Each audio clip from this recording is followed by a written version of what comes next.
Olá pessoal, tudo bem com vocês? Bem, vamos resolver mais alguns sólidos, né, de revolução. Vamos pegar esse sólido aqui. Olha o que acontece. Esse sólido de revolução, o que a gente tem aqui é o seguinte. A gente tem, né, uma curva dada por x vezes y igual a 2, tá? É uma hipérbole aí. Nessa hipérbole que a gente tem aqui, a gente tem uma hipérbole que varia de y igual a 1 até y igual a 4, e eu estou rotacionando essa hipérbole ao redor do eixo y. Né? Então eu tenho uma figura aqui parecida com isso daqui, né? Parecida, sei lá, com um bico de alguma coisa. Bem, eu quero calcular o volume desse negócio, né? E aí eu posso usar aí tanto a questão dos discos, como também posso usar aquela noção de cascas, né, que a gente tem aí do conteúdo passado. Bem, então o que eu vou fazer? Eu vou passar lá para o Chrome, nesse exemplo, e aí a gente vai calcular. E aí é muito simples, né? Bem, eu estou rotacionando no eixo Y, então eu quero saber qual a distância em x, né, que vai dar o raio do meu disco. Bem, com isso, eu tenho bem que se x vezes y é 2, então é como se eu estivesse pensando aqui, né, que xy é igual a 2. Essa é a minha curva. Então, o meu x, em qualquer ponto da curva, é 2 sobre y. Por isso que o meu raio será 2 sobre y. Tá? Então, aqui eu estou usando, né, calculando o volume por meio dos discos, tá? Então, só para deixar mais claro aqui, calculo esse raio. Então, muito simples, πr ao quadrado, o raio é 2 sobre y, e eu vou calcular essa integral de y valendo 1 até 4. Tá? Então, com isso daqui, né, eu nem vou pegar o raio aqui, vou só pegar o volume desse cara. Então, o volume vai ser essa integral, né, que é π vezes raio. O raio é 2 sobre y, então vai dar 4 sobre y quadrado. Então, eu tenho essa integral aqui. Ao resolver essa integral, eu tenho o resultado de 3π. Muito simples, muito tranquilo. Tá? Bem, se eu utilizar agora, por outro lado, as cascas cilíndricas, eu tenho que pensar um pouquinho mais. Né? E então, o que eu vou fazer aqui é voltar na figura. Quando eu volto na figura, olha só o que acontece. Bem, se eu vou analisar as cascas, eu vou analisar as cascas ao redor aqui, né, do eixo Y.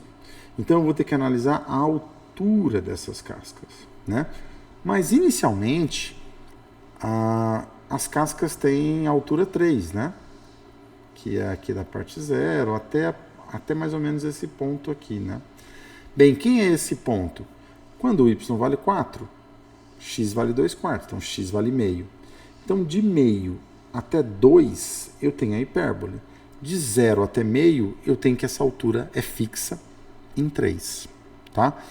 Então, é exatamente isso que eu vou fazer aqui. Tá? Eu vou utilizar o fato, esse fato, e calcular o volume como a soma de duas integrais. Uma delas é o próprio cilindro, né? Aquele cilindro central, que eu nem precisaria de uma integral, eu poderia ter calculado exatamente como o volume do cilindro, né? πr ao quadrado vezes a altura. E somar agora a área apenas abaixo da hipérbole.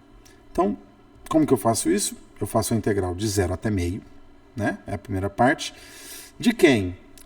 De 2πx, né? Que é esse raio, vezes a altura que é 3, 4 menos 1. Então, por isso, eu acabo ficando com 6πx, o que vai dar 3πx quadrado, que vai acabar dando... que vai dar, que vai dar, então, 6πx, que vai dar 3πx ao quadrado, né? Como o x está valendo de 0 até meio, meio ao quadrado vai dar 0,25, né? Então, 1 quarto. Então, mais vezes 3 vai dar 3 quartos aí. Tá? Bem, e o resto da soma é a soma de meio até 2, né? De quem? 2πx, que é a distância da minha casca, dx, que é a grossura da minha casca, e aqui a altura da minha casca. que é basicamente 2 sobre x, porque a relação é y igual a 2 sobre x, só que eu tenho menos 1, né? Porque a casca começa a partir do menos 1, não o 0. Então, por isso eu fico com 2 sobre x menos 1. E aí, quando eu resolver essa integral aqui, eu completo e dá os mesmos 3π. Tá? Então, eu posso usar essas técnicas, né, de somar volumes infinitesimais do jeito que eu quiser. Tá? Bem, continuando, eu posso também, claro, calcular integrais que têm espaços internos, né? Desde que eles também estejam na rotação. Então é como se fosse esse buraco central aqui, como se fosse uma arruela. Bem, como que eu posso fazer? Bem, se eu tenho esse buraco central aqui, eu posso fazer simplesmente usando as mesmas coisas, né? Eu posso pegar como se fosse o disco vazado e rotacionar ele. Então eu tenho πr ao quadrado do raio externo menos πr ao quadrado da parte interna. Né? E aí tem um exemplo fácil aqui que é o seguinte: eu tenho uma parábola e uma reta y igual a 2x lá no primeiro quadrante e eu vou rotacionar ela no eixo y. Encontro o volume desse sólido. Tá? Então, primeiro, vamos tentar enxergar como que isso vai acontecer. E aí, uma das primeiras coisas que eu faço é, bem, primeiro, onde x ao quadrado e 2x tem o mesmo valor? E aí, para x igual a 0 e 2, elas têm o mesmo valor. Tanto que quando eu desenho, eu encontro elas em 0 e 2 se encontrando, né? Bem, então eu tenho essa curva, né? E essa curva vai rotacionar no eixo y. Ou seja, é como se eu tivesse um paraboloide e eu coloco um cone dentro desse paraboloide. É mais ou menos isso, tá? Bem, aqui a gente vai enxergar algumas coisas. Primeiro, e se eu calcular essa área colorida? Muito simples. Essa área colorida aqui vai ser, né? Como a curva de cima ela é maior sempre nesse intervalo 0 a 2, então é 2x menos a parábola, que é x ao quadrado. Então eu tenho 2x menos x ao quadrado, com x variando de 0 até 2. Fazendo isso, muito simples, essa integral dá 4/3. Né? Então são 4/3 rodeando ao redor do eixo y, então é 2π vezes isso. E o pior que é mesmo. Então, se eu pensar agora eu vou ter discos e a casca. Então, se eu pensar em cascas, eu tenho basicamente isso. Eu tenho essa altura, 2x menos x quadrado, sendo rotacionada a 2π. Então, se eu calcular usando as cascas, vai dar exatamente 8π sobre 3, que é exatamente mais ou menos como se eu estivesse calculando a área antes, né? Bem, vamos calcular usando o disco, mesma coisa. Só que, lembrando, que como eu estou rotacionando ao redor do eixo y, os meus raios têm que estar em função de y.